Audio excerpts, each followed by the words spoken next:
Welcome guys to new video. তো আজকে ভিডিওতে আমরা চলে যাচ্ছি বরিশালের শাপলার রাজ্য সাতলা। তো আজকে সম্পূর্ণ ভিডিও জুড়ে থাকবে কিভাবে সাতলা যাবেন, সেখানে প্রাকৃতিক সৌন্দর্য উপভোগ করবেন অ্যান্ড এটি সব কিছু মিলিয়ে। তো আমরা প্রথমে আমাদের বাইকগুলো ওপার পার করে নিচ্ছি। পার করার সময় সকালের দৃশ্যটা ছিল মনোমুগ্ধকর। আমাদের বানাইপাড়া থেকে সাতলা যাওয়ার পথটা ছিল খুবই সুন্দর।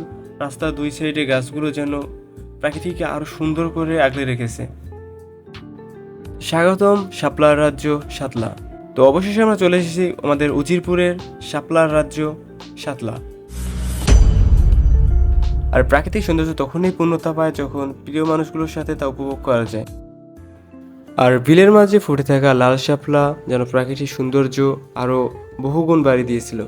তো আপনিও যদি বরিশালে কখনো ভ্রমণ করতে আসতে চান তো অবশ্যই চলে আসতে পারেন আমাদের শাপলার রাজ্য সাতলা। আর এদিকে আমার একজন দাদুর বয়সী লোক, সে আমাদের জন্য সুন্দর করে মালা তৈরি করতেছিল।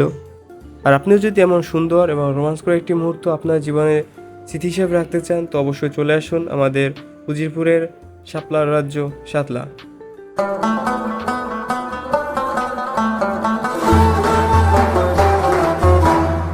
তো আপনাদের সাথে দেখা হবে নতুন কোনো ভিডিওতে। আল্লাহ হাফেজ।